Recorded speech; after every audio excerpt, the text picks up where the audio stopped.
Hi, welcome back to Human Resource Management course, and we are on the third chapter, which is the human resource recruitment.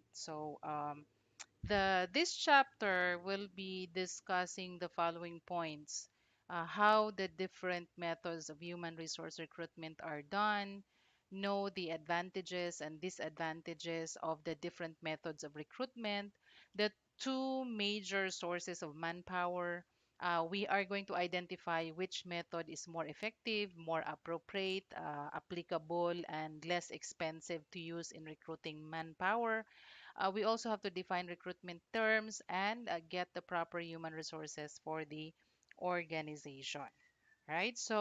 Um, Thousands of graduates are actually added to the nation's workforce every year, right?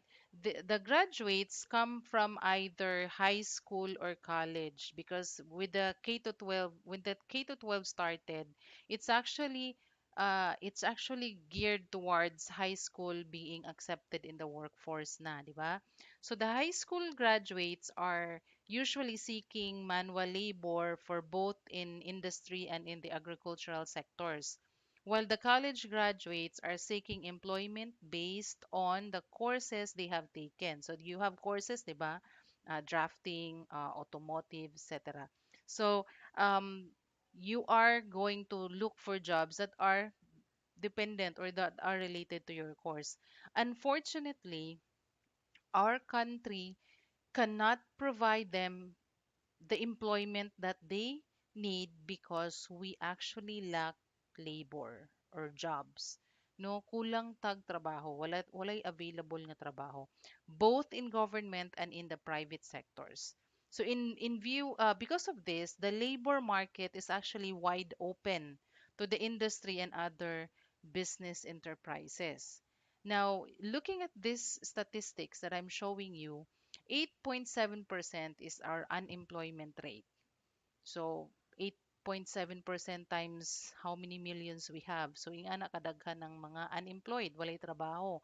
But then every year na yung mga nadugang 46% of the college students graduate college and they are added to the workforce, while 88% of the high school students graduate pod sila then added to the workforce. So every year padaghan ng padaghan ang mga na-add sa workforce. The question now is, are these available human resources, kaning high school and college graduates, are ready to assume the limited available vacancies in the competitive world of work? So that's the big question. Are they ready? Right? How prepared are the college graduates? How are you? How prepared are you to assume new challenges and the complexities of increasing technological advances? To a limited few graduates who are available, they may find employment suited to their college preparations. Yet, a lot, a lot, daghan, may be underemployed as they are not properly ready to assume the higher jobs requiring greater preparations. Right? So there are a few na if they graduate architectural drafting, they will be employed as draftsman or architectural drafting person. But there are others, ni graduate sila teacher but they are sales lady. So mo na gitawag nga underemployed. They are employed but they are not employed based on their course, di ba? So that's actually the reason why there's human resource management because we need to meet the needs of human resources because recruitment is the process actually of attracting the best individuals to join the company on a timely basis in sufficient numbers and meeting the qualification requirements, thereby encouraging them to apply for the jobs in the organization, right? So as human resource personnel, you are going to attract, to choose the best individual suited to join your company, right?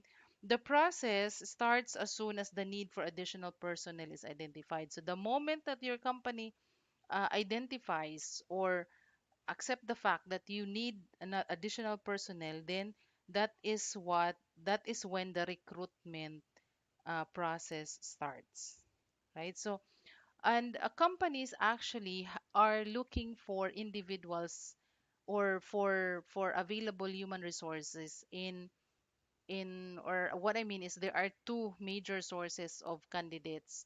So what are these two major sources? The first source is the internal source. That's what we call the internal source. These are the qualified candidates from the company and within the ranks of its present employees. They have the advantage of boosting the morale of the other employees and encouraging them to perform well. So this recruitment from within is very effective also and usually done because they actually are able to fill out the vacancy within the company. And one of the advantages also is that the employee is already familiar with the organizational rules, the policies and regulations, and the functions related to the new position. Okay, so that um, they they require less adjustment, no less adjustment ang kinahanglan. The second source is what we call the external source. External source is hiring from the outside source, which is actually a management or top management decision if they think that no one within the company or among the next rank employees can successfully perform the job or deliver the required output. Okay, so once ningon na ang top management nga walay makita niya walay suited, walay fitted, walay pwede, then they are going to go out of the company to hire someone. Okay? Another reason why management may choose to hire people from outside is because of the culture of conflict. This is among the employees who are vying for a new position. Okay, it sometimes create or not sometimes, but most of the times create conflict between the employees. So there are companies that would choose to hire from outside or from external source. And then the companies actually are using different methods in human resource recruitment. So there are several. We will discuss each and every one of these methods. So the first method here is the job posting. So what is job posting? Job posting is the process by which internal recruitment is accomplished. Every time a position becomes available, it is posted in the company bulletin board for the information of all interested parties. Qualified employees are given preference for promotion or transfer to another section or another location. The information posted in the bulletin board should specify and contain the job description, the department where there is a vacancy, salary grade, work schedule, and working conditions. The deadline for applications should also be stated so that at the end of the scheduled date, management may open the position to outsiders. The standard time for job posting is a period of 1 week to 2 weeks. Okay, so pag job posting, there is a deadline so that if no one applied for it, then they can go outside. They can hire from outside. So in doing job posting, there are actually advantages on this method. So the advantages, one of them is it creates an opening for a lower easy to fill position. Okay, so it will create an opening because there will be a domino effect. Once you promote someone, then kato yung gibiyaan needs to be filled, no? So domino effect na siya. The second advantage is the morale of the employees.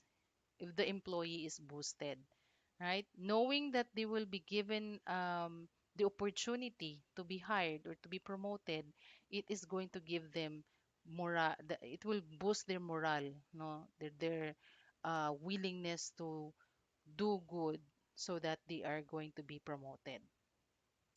Third is the hidden talent may be uncovered and utilized, right? Because everyone wants to be promoted. Wala may gusto nga dili ma-promote, no, mapako na lang siya sa saka posisyon. So everyone wants to be promoted, and therefore, because if the company will be using this hiring from inside, from within, or promoting from within, everyone will would want to show off their talents, their skills. So therefore, it is going to be uncovered and utilized. The fourth advantage is it saves considerable time and money. Er, Yes, because as mentioned earlier, the employee from within is already familiar with the policy, the rules, the guidelines. So it will take less time just for adjustment. No, compared to from outside, so kinahanglan pa siya training and time for adjustment. And lastly, the employees are already familiar with company policy and the job itself, so less adjustment necessary. So I have already mentioned that. All right, so those are the advantages. And we'll go to the disadvantages. Why some companies would not like to resort to job posting? Why? Number one, supervisors and managers want to promote someone from their department whom they have groomed for the position. Yeah, that actually is true, no? Every manager, supervisor, the problem is there are so many managers and supervisors. Dili lang naman isa. So daghan sila, and then they each of them is grooming someone to be promoted, which is actually can cause conflict between employees. Okay? The next disadvantage is that some management members may be upset with employees who apply for jobs outside their department and tend to take such a move personally. Because sometimes for promoting, you can be transferred to other department, or if there's an available higher position with the higher salary in the other department, someone would want to apply there. So there are supervisors or managers that they get upset. They take it personally. Di ka ganahan sa ako because nag-apply ka sa laing department. Mga ingana nga linya. So that's one of the disadvantage. The third one is losing an employee to job posting may mean having to wait for a replacement that may not be as good. So you are not 100% sure nga ang ipuli is kaparehog capability, skill, talent atong iyang gipulihan. Lastly, some companies believe that it is better to bring new blood rather than recycle existing ones. So naging mga company na mas gusto nila ng mga bag-o because they believe na naibag-o po silang dala nga talent, no? Refreshing, okay? Ano siya. So, those are the disadvantages for job posting. Now, let's talk about the guidelines in implementing job posting. So to do job posting, you have to make guidelines. So there are three major guidelines or common guidelines being used. The one, the employee must have been with the company for at least 1 year and must be in the current position for at least 6 months. Okay? So dapat at least 1 year man lang siya. Dili siya bag-o. Second guideline is the employee must have a rating of very satisfactory before he can apply for the posted vacant position. Okay, so dapat po very satisfactory ang rating. Okay, kung dili siya qualified. Third and last is the employee can only apply for not more than 3 times in 1 year. Right? So dili siya dapat mo apply more than 3 times. These guidelines will help prevent the problem of kanang ginatawag og revolving door employees. Employees who may try to apply for virtually every job posted. So every tanan na lang gi-post in nag-apply niya. So dapat ilimit lang nimo sa 3 para kanang dili siya kanang gitawag nga revolving door nga tanan na lang i-post bisag dili siya qualified mag-apply siya, right? It also treats the process in a serious manner and lends credibility, thus increasing its effectiveness. Okay? So mo na siya. Right? Then that is the first method, the job posting. The second method is the word of mouth system. Word of mouth system is this method of recruitment is found to be effective in local situations. It is one of the least expensive recruitment systems.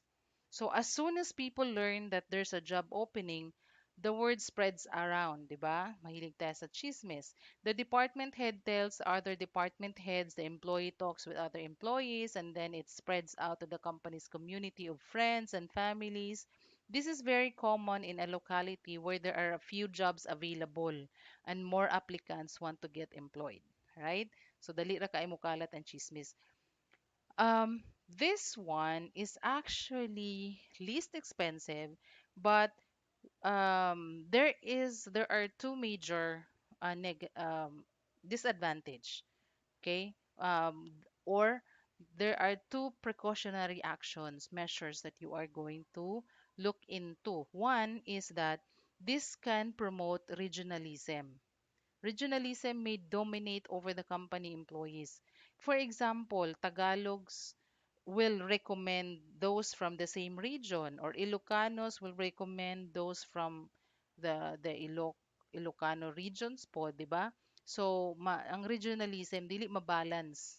Mura na siya ganang puro na lang na sila Tagalog, company na sa mga Tagalog, company sa mga Ilocano, etc.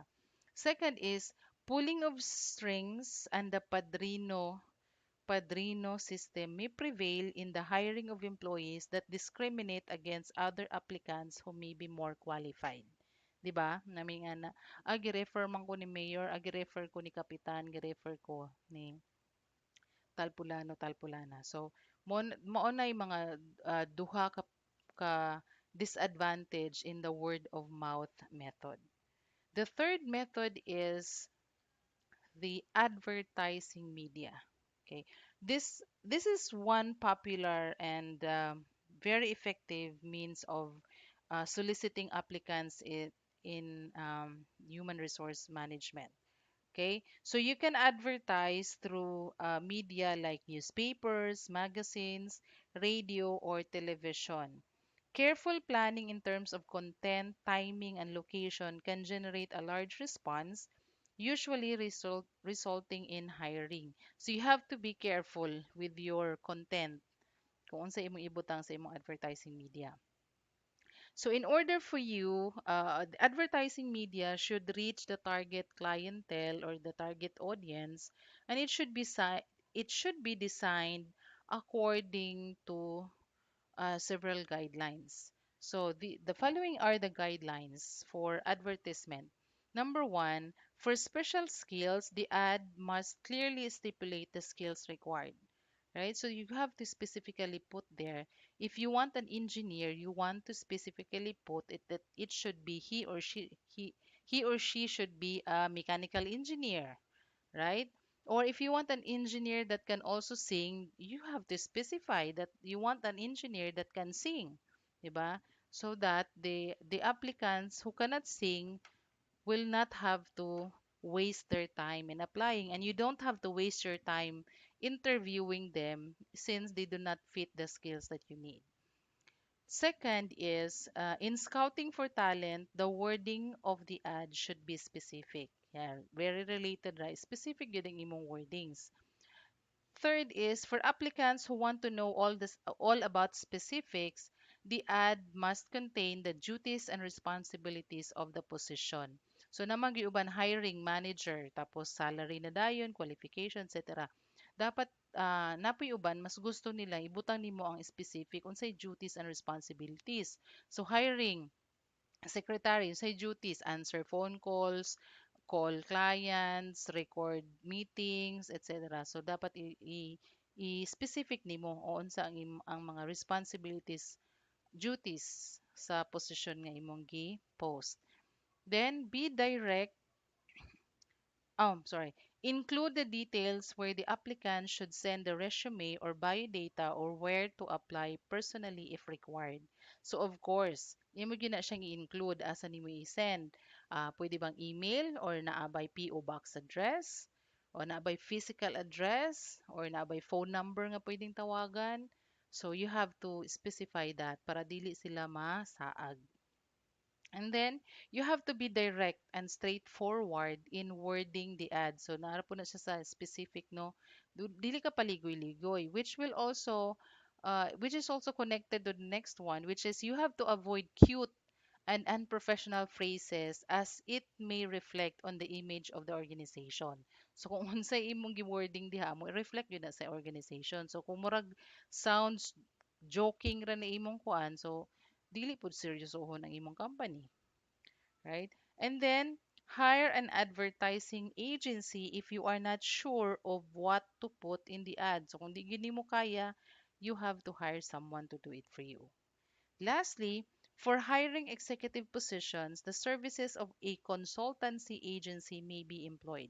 So, as a matter of fact, yun, if you are hiring companies who need like chief chief executive officer or sama na, financial officer, may nga na, they do not post the job posting or the job vacancy openly, no? Dili na siya moagi sa job posting, dili na siya moagi advertising, word of mouth, but companies hire consultancy agency. So kanang mga consultancy agency, sila na yung mag-scout for a chief executive officer para nimo. So they will go to murag i-pirate nila tong mga CEO or CFO sa ubang company. Right? Nga na lang buhaton. Agencies may also be able to provide advice as to the best day of the week to put an ad. So naa po ay best day of the week to put your ad. Usually Sunday is a good day for all positions. The bulletin is full of different ads during Sundays. Other newspapers and magazines have it on Saturdays. The time of the year could also affect the applicant's response. Not many applicants would be available in the months of November and December. And you know why? It's because of the 13th month pay, bonus, no? And other company incentives. So, pag abot yung November and December, wala ka ay mga apply anak. Kaya nagkwartaan pa man ang mga tao, naa pa man sila bonus. Hindi nga na ba yung kanang Pinoy, not uh, or generally, ang mga tao, pag nasa sila kwarta, di sila mangitag trabaho because nabas sila bonus. So, manay mahitabo. Okay? Other companies also use blind ads. So, unsa man yung blind ads? Blind ads are ads that do not reveal the identity of the company. No? Instead, they give a box number where the resume or pertinent papers will be forwarded. This is usually done to avoid responding to a flood of phone calls and unwanted resumes. So na yung mga company nagbuhat ana pa kay gilikayan nila tong mga flooding of mga resume nga madawat, etc. But there are disadvantages of the blind ads. Number one is there might be a limited number of applicants for the hard to fill position. So very limited lang where you want interested applicants to immediately get in touch with you. So very limited. Blind ads discourage some applicants to apply as it may be the same company they are working with. So ang mga applicants means lang basig ang ako ra ng company po nag-hire so dili sila ma-apply. Third is some applicants may have applied for the same position not too long ago and it is just a waste of time. So, um, may kaing nag-apply naman ni siya, murag kuha na lang usik-usik sa time nimo. So when you scan personal files for existing applications, you have to compare carefully the background and skills with the requirements of the available position. So you have to make sure nga tama ang imong gikinahanglan.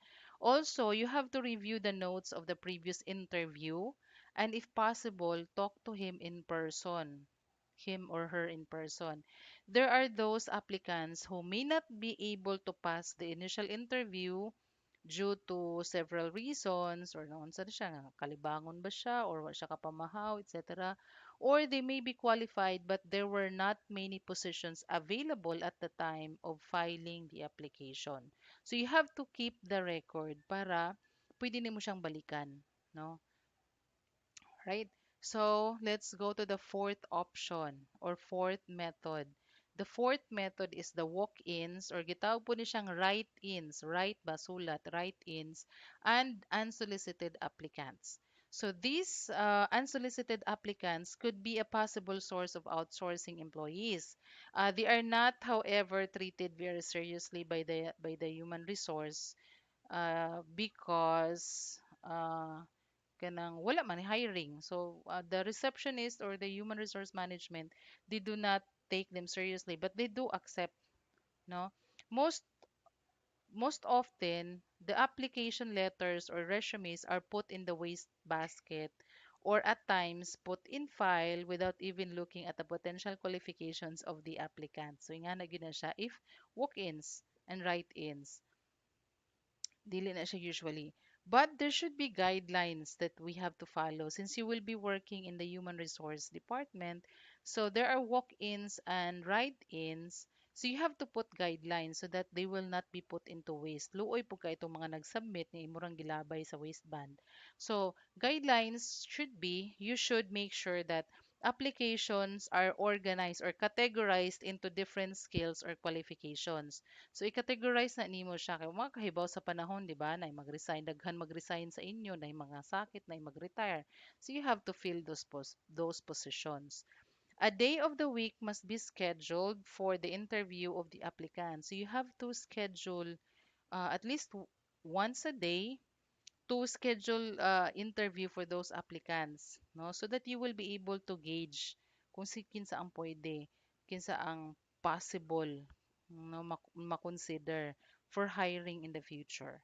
Okay, so so that when you need immediate employee or immediately sa mga tao, you have a pool of resources na, di ba? Nakapondo, unsolicited applications can also be reviewed with the list of openings in mind. Possible job matching can be pursued either by telephone or by mail. This system could work effectively if the company has embarked on manpower planning. So because there are companies that are planning to expand, so therefore you have to think ahead of time. Unsa may among kinahanglan when we expand? So you need people, di ba? So you have a pool of resources na dahil you can go back there. Pwede mo lang tawagan or available pa ba ka? Dili na. Okay, thank you. Next, tawagan nimo. So ana na siya. All right? Then the next method that we will discuss is the campus or university recruitment, right? Colleges are undisputable sources of talent for an organization to tap, diba? Recent graduates are considered highly desirable for companies to select, groom, and develop. Campus recruitment requires careful planning and preparation. So normally here in the Philippines, there are elite schools that produce good potentials for future executives. Right. So what are those elite schools? Katong University of the Philippines, Ateneo University, and De La Salle University. For engineering, for good engineers, usually diha ang mga Mapua University, no? Naapoy mga elite schools for executives, like for example, Polytechnic University of the Philippines for computer, business courses, and the Technological University of the Philippines for technician and engineering courses. Right? So, mo na sila. Kasagaran ka na nga mga universities, ginaadtuan gina siya sa mga hiring personnel ng mga companies na nag-hire because these are universities that produce good potentials. Okay, so the next method is job fair and open house. So the job fair and open house are popularly increasing as recruitment sources. No, if you're familiar, I'm not sure if you have been to a job fair. This is usually announced by either the local government or through advertisement. They are going to set a specific or particular place where the representatives of the companies go there, magbutang sila mga booth, then they are going to accept interviews. So there will be short or brief interviews conducted during the job fair. Then The applicants can submit their resumes and biodata for immediate reference.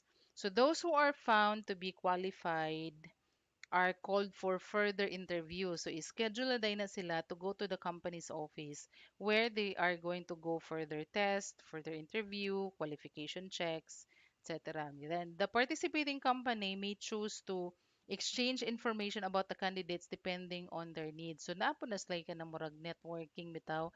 Uy, na ay nag-apply sa ako ang skillful kaayo but we don't need it. Basi gusto nimo. Ayan na siya. Right? The next method is government agencies. So if you're familiar with PESO, na sa atong City Hall, di ba? So some local government units have their placement offices that will look for possible employment for their constituents, no? Like for example, the DOLE is also an agency, that's the Department of Labor and Employment, an agency that compiles applications for referral to different companies. Dawat po na silang mga job applications. And the next method is the radio and television. So radio and television are now used as mediums for manpower recruitment. Since the coverage of the advertisement is of great magnitude, more qualified applicants can be reached and could even tempt other applicants who are not actually looking for jobs. Right? So, na ay ay mate ay nindot tong kuan mag-resign ko ani to apply for that position. While they have the advantage for job recruitment, there are also points to consider, no, in doing radio and television. Number one is it is very costly, mahal, as the message has to be repeated to get the target audience, right? So ang bayaran magud na nimo is per second, per minute sa advertisement. So medyo mahal gid siya. Then the message must be convincing and should be done by a professional. So dapat kay mahal imong gibayaran, you have to hire a professional. You have to have someone professional to do it for you. Then the message on radio and television should be sincere and pleasing. So dapat ma-feel na sa namati at tan-aw na sincere and pleasing ang imong advertisement. Then, lastly, the name of the company must be repeated, including the telephone number, so that the audience can remember where to contact the company. Okay? So, napoy uban na nag-browse sa channel or nag-browse sa station, no? Baka niya last part na. So, dapat i-repeat-repeat nimo ang pangalan sa company and contact number and the position so that they know how. And lastly, the last method is the internet. Okay? Internet is another source of employment opportunities, and company profiles and job placements are already, not eventually na, are already in the internet. Okay? So this picture that I have attached here is actually coming, I got it from Facebook. Right? So ako lang gi-blur diri ang link nila sa Google form money where you can apply. So it's easier um, to do. So the following are the advantages. So there are advantages in doing or hire or posting your job openings through the internet. Number one, application letters could immediately be sent to the company. Okay, dali ra siya through email or ang uban mag-create ra og Google form, no, na ma-send na dayon ang application. Next is immediate answers could be available through email. So, naa sila communication through email. Then other necessary information could be available from the applicants. Then immediate needs of the company of manpower requirements could be answered in a short time, and they are also less costly and get immediate response. Right? Because everyone is already on Facebook, everyone is on Twitter, everyone is on Instagram, TikTok, etc. So dali ra gyud mo spread ang news if there's a job opening. And dali ra pud kaya ang exchange of information. Okay, so those are the eight met nine methods of human resource recruitment. So once you get to work as a human resource personnel, you can make use of those methods. So if you have any questions, you know where to reach me. Thank you.